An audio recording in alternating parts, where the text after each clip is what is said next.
and it replaces the old M157 5.5 liter V8 bi-turbo. Getting in. That's not closed properly. You have to really close it hard. Awesome clicking sound. That metal crush when you close the door is just awesome. In here, I think this, together with the development of the new chassis and the new body, this interior is one of the biggest changes on this car. It is all modern. We have all the regular Mercedes-Benz stuff, a lot of stuff from the E-Class. We have the virtual cockpit stuff with two 12.3 inch screens. We have this very cool air vent unit with the 3 locking differentials on there, which is the only car that has this. We have some new seats, which is a big improvement as well over the old G-Class. The old G-Class, it was like you were sitting on a crate and you were sitting very upright, not very comfortable, and that is a big improvement on this car. It has grown, so the exterior dimensions have grown. It's longer, wider and higher, but the interior dimensions have grown even more. So they have really tried to stretch out the interior space, because this was a very big car, the previous G-Class, with very limited interior space. So that was always a bit strange, and they have really improved on that. Rear leg room, for instance, has grown by 15 centimeters, so that's a lot. Driving wise, you know, it was not a very comfortable car, as I said, and that was partly because of the seats and the limited interior space, but also because it has a leather frame and it had a very rugged, solid suspension setup, which they have changed as well. So the front suspension is now double wishbone, which has been mounted directly onto the leather frame, and that was very difficult to do.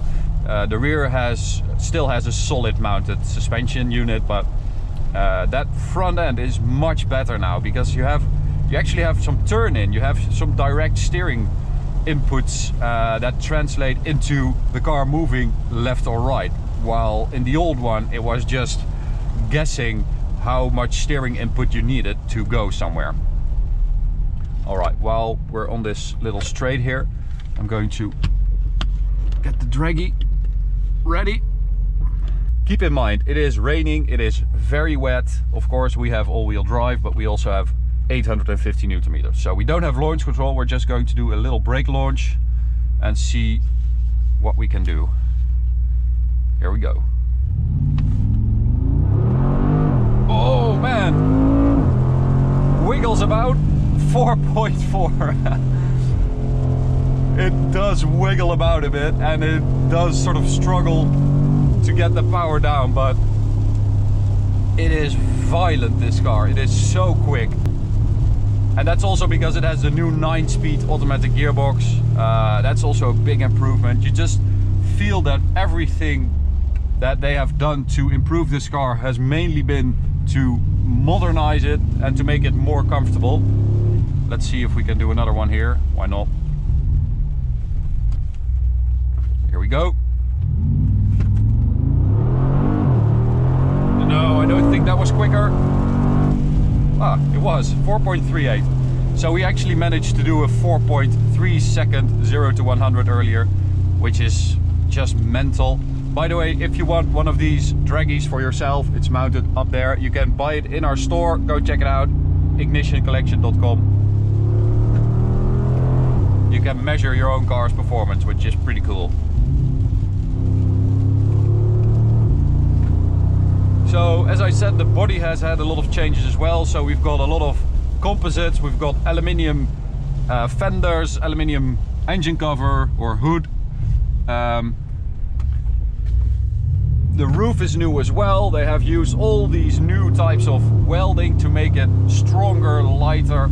Overall, the chassis is 55% more rigid than before. So all these changes just to make it sort of modern. This really is the most drastically changed G-Class ever. I mean, it has never been changed this much. And there is a very legendary man at Mercedes-Benz. His name is Dr. Gunnar Guthenke, or Guthenke, and he is responsible for the G-Class at Mercedes-Benz. And his sort of internal name is Mr. G.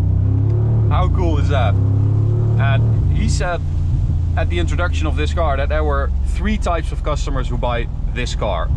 One, the ones who need an off-roader, who just need a really good off-roader to take it anywhere, commercially or just for fun.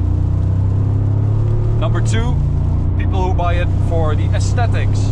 You know, they just want this car because it looks this way, because it's so boxy, because it's so sort of old school off-road, go anywhere vehicle.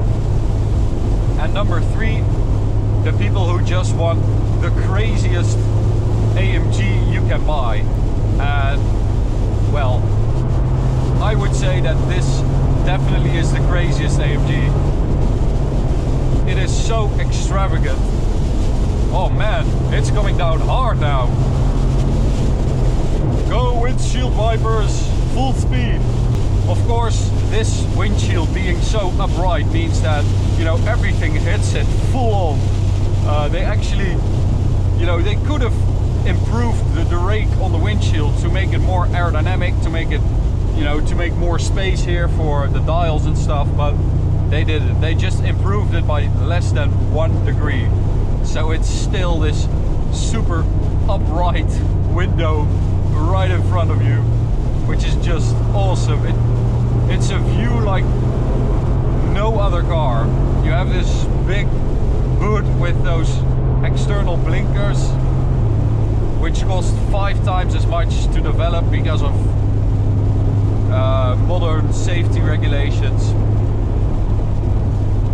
So they really went out of their way to build this G-Class the way it's supposed to be and the way people want it to be, even though it's, you know, not the most aerodynamically efficient shape. It's super heavy because of the leather frame. There are so many sort of reasons not to do it, but they still did it, which, you know, you have to respect that. I have to say that driving it on the Autobahn at higher speeds, the stability and the comfort has improved by so much as well. It's really, you can really drive this car over longer distances now, and in the old one I sort of felt like I wouldn't really be able to do it for that long because it's so uncomfortable, because you have so much wind noise. But it's a lot better now. This car is limited to 220 kilometers an hour because we don't, that's the limiter, because we don't have the AMG driver's package. If you would have the driver's package, that would be 240 kilometers an hour, which is pretty fast in a G-Class. So we'll do a pull from like 80 kilometers an hour or 100. No, now there we go.